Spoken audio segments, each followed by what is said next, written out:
All right, this will be our lecture on regression analysis. In terms of our goals today, we're going to learn how to write models representing the relationship between two or more variables. We're going to then estimate those models using a linear regression, and we're going to work on we're going to make sure we understand how to interpret the coefficients and determine statistical significance of effects. Our new vocab here is going to be linear regression, coefficient, p-value, adjusted r-squared. And in terms of how we're going to implement these linear regressions, we're going to do it all here in Excel with the data analysis toolpack. All right, so what we're going to do is start off with a very simple example of what a linear model is. I'll show you the results of some estimation in Excel. We'll talk about how to interpret those results, and then how we would conduct multiple regression. And of course, I'll show you how to actually implement these in Excel yourself.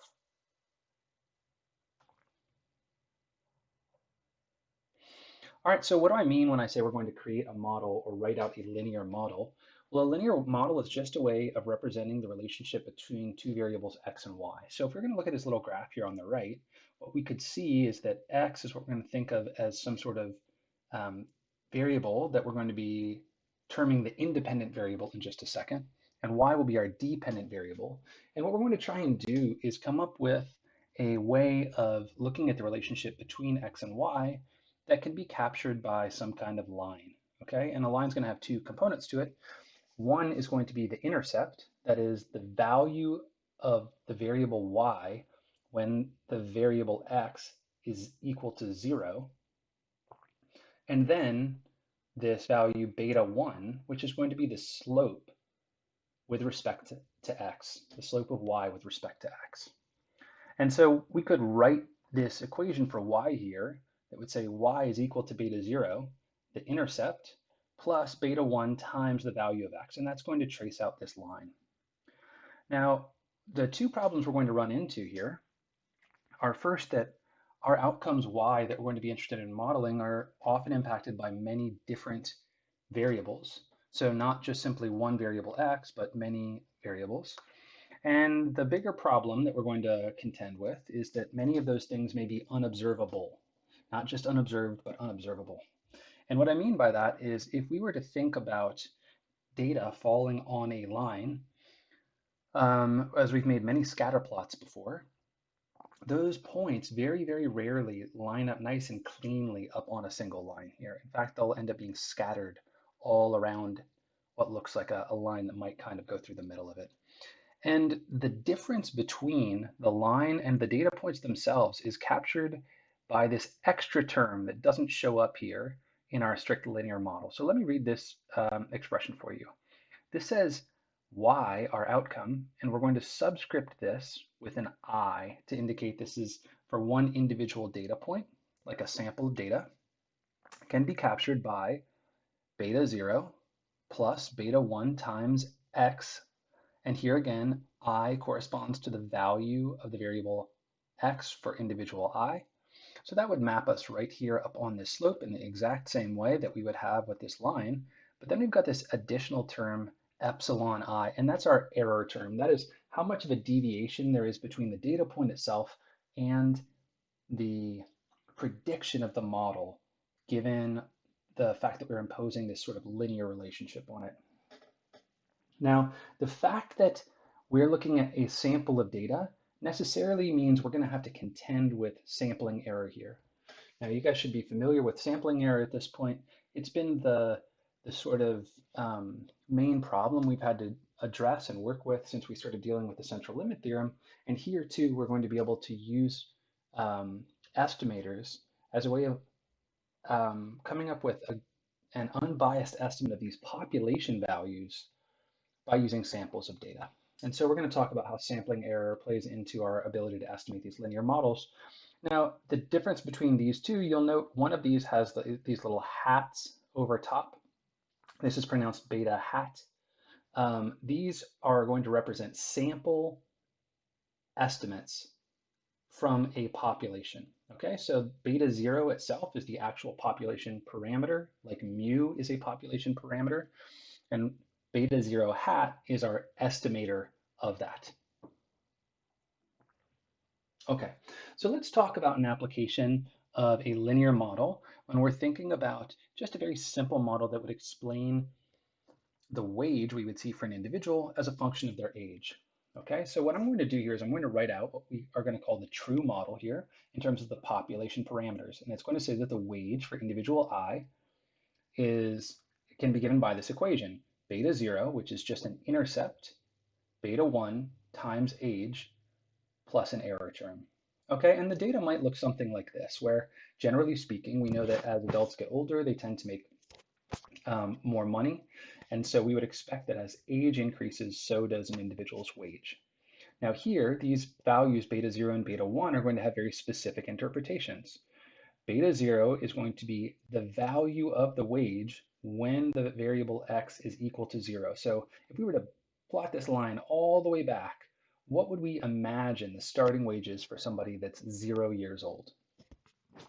On the other hand, beta 1 here is going to be the slope of wage with respect to age. That is, we can think about this line as trying to fit through these points as best as possible to minimize the sum of the square of all of the error terms. That is, on average, how far are these points away from the line? We've got some kind of criteria that we're going to use to keep that as small as possible so that on average, our line fits through most of these data points pretty well.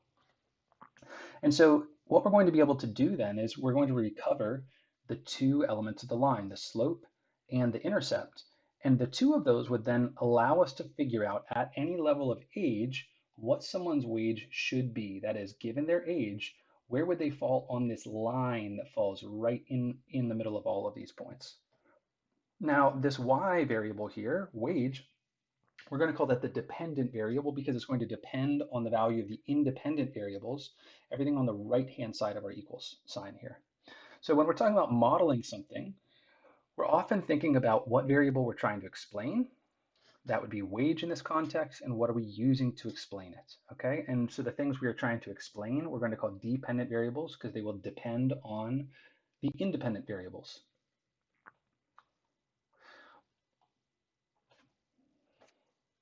All right, so what I'm going to do here is I'm going to talk you through output in Excel. So I'll of course show you how we can actually get a table like this, but there's just a neat little element in the data analysis tool pack where what we'll do is we're just going to highlight a range of data where we have some basic information about wages, ages, and we'll get a table that looks like this. And so what I want to do first before we actually create it is to talk about what we want to take away from this table and what the irrelevant pieces of information are. So first of all, these two blocks here in blue and green are the coefficients. These are the estimated values of the population parameters.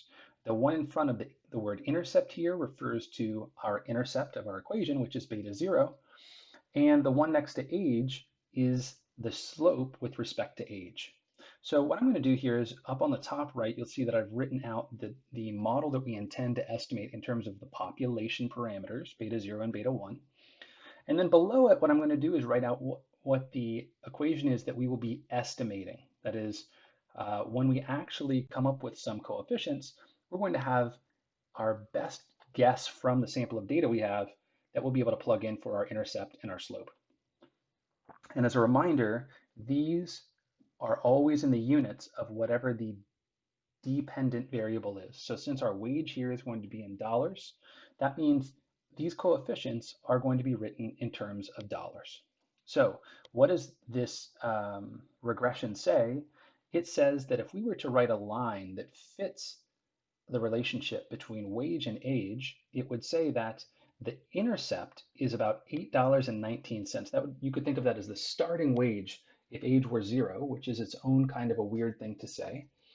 And then this coefficient on age would say, as an individual gets older, their wage will go up by an additional $1.45 per year they get older. Okay, so what we could do with this is we could plug in an individual's age and see what their predicted wage would be according to this model. And those two things are just called coefficients here. And so every time you introduce some new variable on the right-hand side of your expression, a new independent variable, there will be a separate coefficient that tells you the contribution of that variable to the dependent variable y, which we generally write as y, but here I've written as wage. Okay. Now, as I mentioned, the intercept here has this sort of odd interpretation that it is um, the value of the wage if age is 0. And so just as a general note of caution here, this is really a statistical model that is just meant to try and fit a line through some points. So it's really important that you only try and interpret the model itself in the range of values for your x variable. That is, if there is nobody in your data set who is less than 18 years old, it would be inappropriate for you to use this equation to try and figure out what the wages would be for someone who is under 18 years old. Similarly, if you had somebody that was nobody over 65 in your data, you shouldn't be using this model to determine the wages of somebody over 65. This is just a linear approximation to the relationship between these two variables over the range of data for which you have, over the range of values that you have the data for. So we're going to talk about the rest of these pieces in our next couple of steps here. Now, the big problem that we're going to run into and have to contend with, as I mentioned, is that we are looking at a sample estimate of the population parameters. That is, we had to select a set of data, estimate the regression model, knowing that it can't ever actually be the true population value. So how do we determine if the relationship that we observed on this previous graph here is actually a strong, so-called significant relationship, or if this relationship is just driven by some outlier data points, okay? Or in other words, if it's due to sampling error. And we've already developed a tool for doing this. We can actually conduct hypothesis tests. And it turns out we can also conduct a hypothesis test in the context of our regression model. And so suppose we wanted to ask if age actually had any impact on an individual's wage. Well, we can do this by running a hypothesis test where we are testing whether or not beta 1 is equal to 0. So let me go back to our previous slide here and we can see why that's going to be the case. Beta 1 here is the coefficient on age.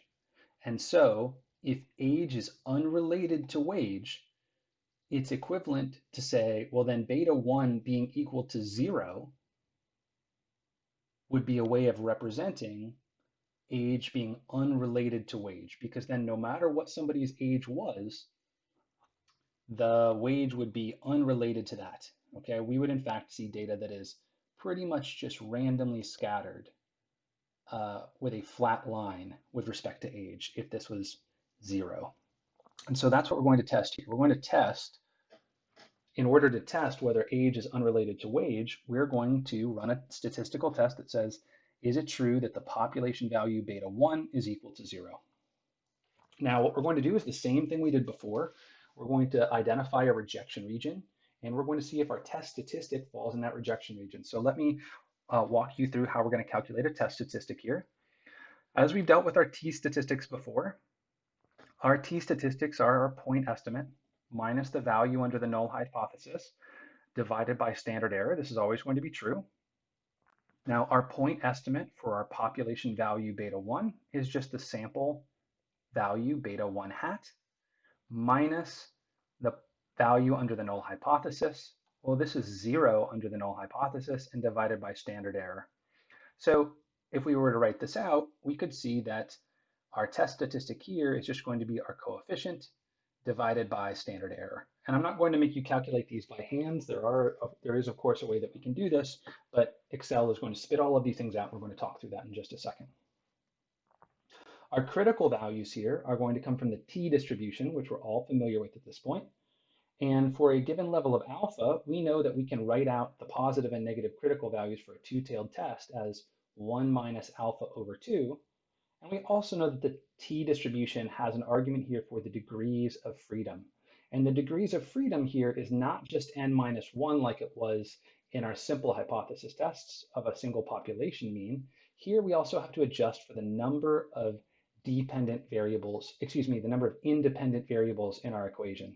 And so I'll show you where we can get this information off of the table in Excel in just a second.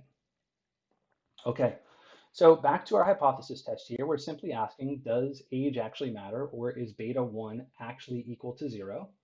Well, if it's actually equal to 0, then our test statistic, as we said on the previous slide, is just beta 1 hat, our sample estimate of the population value, minus the value under the null, which is 0, divided by standard error. And all of these pieces of information are the next adjacent columns here, right next to the name of the variable you're interested in Excel. So we can see here that our coefficient is beta 1 hat, that's 1.45. The standard error is reported in the adjacent column. And if you were to take the point estimate and divide it by the standard error, you would get the t statistic, which is what Excel has spit out right here. So this is our test statistic. Now we just need to identify our rejection regions and see if the test statistic falls in those rejection regions.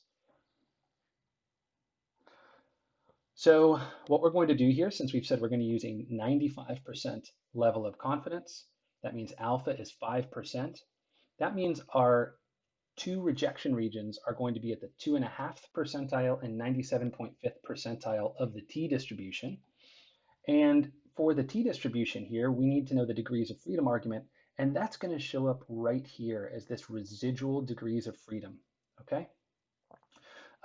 It turns out that this is the number of observations you have, less the number of parameters you're trying to estimate on the right-hand side of your model. So we're trying to estimate an intercept. We're also trying to estimate a single slope. So we're going to take those 23 observations, we're going to subtract 2 from it, and we're going to get this 21 observations here. So if we were to plug this into Excel, you would get critical values at plus and minus 2.07, which means we need, in order to reject the null hypothesis, it must be the case that 6.24 is either bigger than 2.07, or our test statistic 6.24 is less than minus 2.07. Since the former is true, it is in the rejection region, we would reject the null hypothesis. That is, we reject the idea that age is unrelated to wage. So in English, yes, age actually seems to be correlated statistically significantly with wage. As an alternative here, instead of calculating these test statistics every single time and then calculating the critical values and comparing them, Excel is also going to do all of this in the background for you and return another piece of information here called a p-value. And what a p-value is it's a way of indicating the level of alpha you could select and still reject the null hypothesis. That is, for what level of alpha would I reject the null hypothesis? And the way we can evaluate this is we would say, if the p-value is less than some candidate value of alpha, I would reject the null hypothesis. So suppose I wanted to say, like on our previous slide here, we're going to use a 95% confidence interval. That means alpha would be 0.05. So to see if we would reject the null hypothesis when alpha is 0.05, all we have to do is see if the p-value here is less than 0.05. And since 0.00% is definitely less than 5%, we would reject the null hypothesis. The reason this is nice is because we can look right at this and do this for any value of alpha we want. We can look right at this and say, well, what if I had asked you to reconduct the hypothesis test using a 99% level of confidence? Would we then reject the null hypothesis? And since we know the p-value is still less than alpha of 0.01, we would still reject the null hypothesis.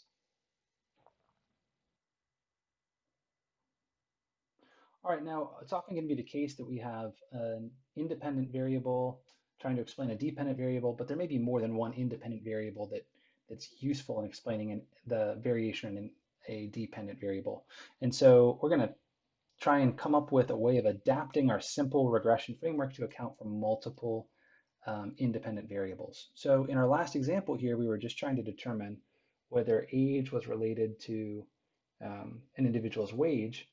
But we know that those aren't the only two possible things that matter, and also some of them may be correlated with things that we haven't accounted for. So specifically, we know that years of experience and years of education are going to be highly correlated with age. As people get older, they accumulate more experience, they're more likely to be more educated. And so the fact that we saw age related to wages in the previous regression is not a statement that we think age causally improves your wages, but it may in fact just be correlated with other things that are. And so how can we parse those explanations out? What we're going to do is just simply add them to our regression model. And by add them to our regression model, I mean we're going to write our regression model with a new coefficient for each of the variables we intend to include in our data. And we're going to similarly run a hypothesis test on every single one of these variables to see if once we have accounted for the impact of age, does experience matter? Or vice versa. Once we've accounted for experience and years of education, does the individual's age matter for determining their wages? And so we're going to conduct these same hypothesis tests one at a time here. And we're going to indicate the p-values here as a way of addressing whether these things are statistically significant and at what level of alpha are they statistically significant. And we're going to indicate them using asterisks.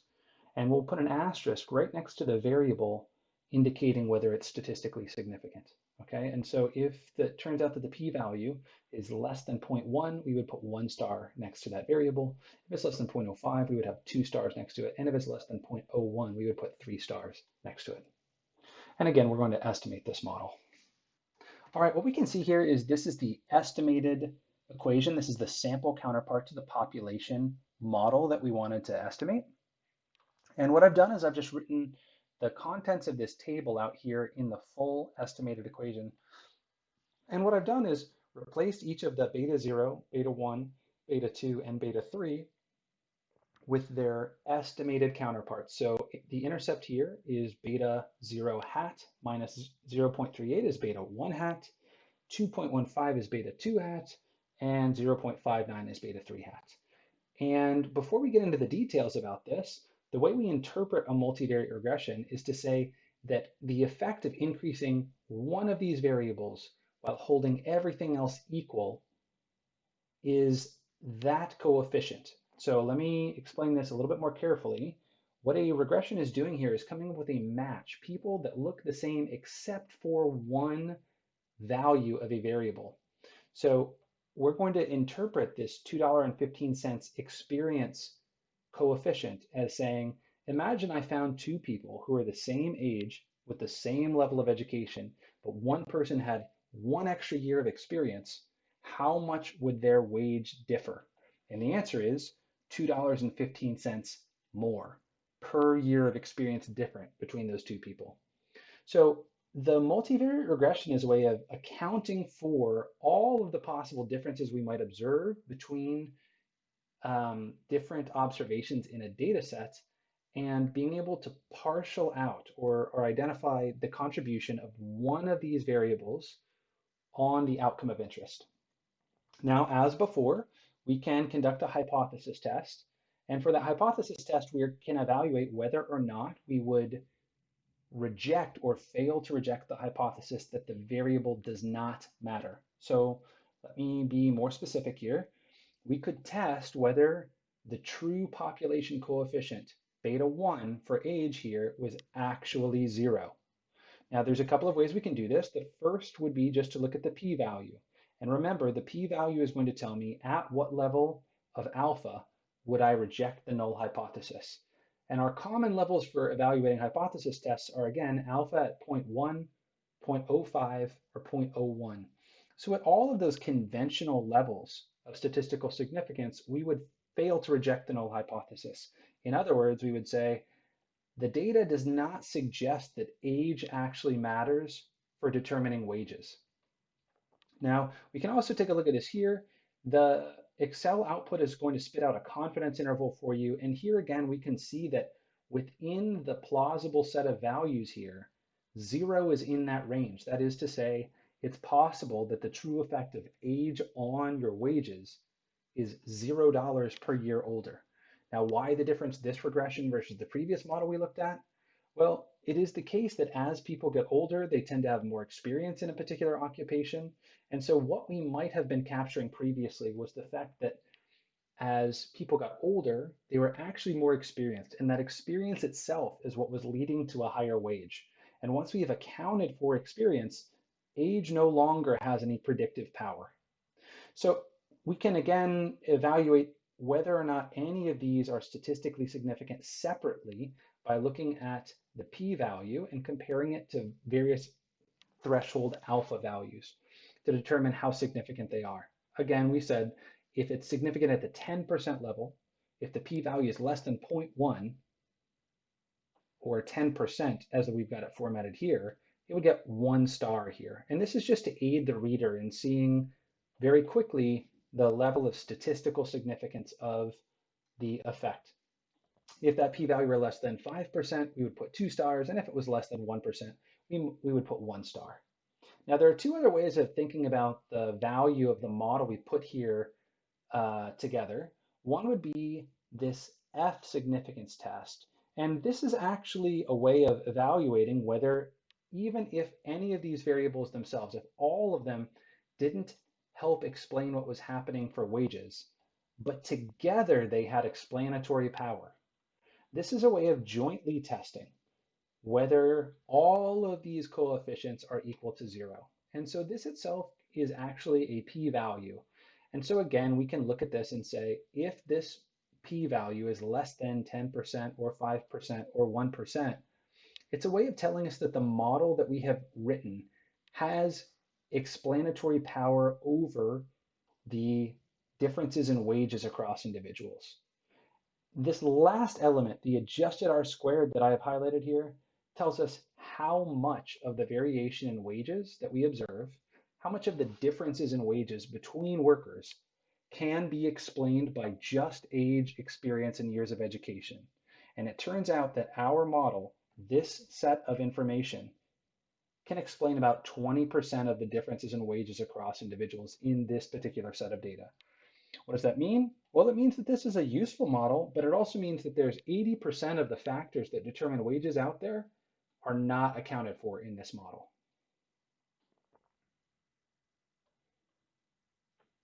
All right, as you can see here, I've got the regression output that corresponds to our earlier slides examples where we're looking at the relationship between wage and age. You'll see the output is exactly the formatted output that I've used in our table. What I'm going to do here, however, is I'm going to show you how we actually generate this output. So what we're going to do is we're just going to select the Data tab and come back over here to the Data Analysis toolpack. And once we've selected Data Analysis, we're going to scroll towards the bottom and you'll see an option here that says Regression. Having selected Regression, you can hit OK. And here it's going to say, what is the Y input range? That is, where are the data that you're going to use in your dependent variable? Now for us, our dependent variable here is wage. And so we can use any of our keyboard shortcuts to highlight the whole column of data that corresponds to the set of observations where we have wage data. Our X range here, in this situation, we only have one X variable.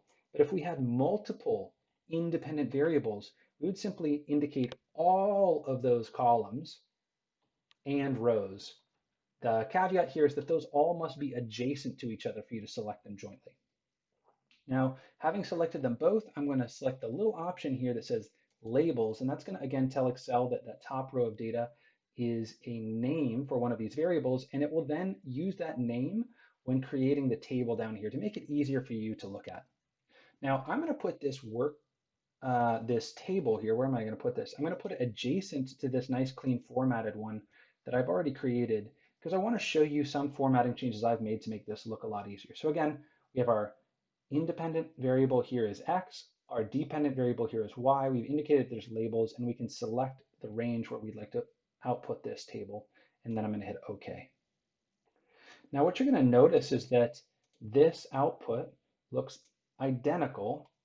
I can see here in the coefficients and standard error, they are the same as these coefficients and standard error, but I have made some formatting changes. So let me just briefly talk you through what those formatting changes are. First, just to make your life easier here, in almost all of these, we can go to the Home tab and then reduce the number of decimals to make it easier to see what's happening. And that's true for the confidence intervals as well as the test statistics and coefficients. Then remember here that the p-values, the significance F, and these adjusted R squareds, multiple R's and R squares, some of which we're going to talk about in detail, are percentages. It is the share of the data that we can explain with our model or it's the level of alpha for which we would reject the null hypothesis.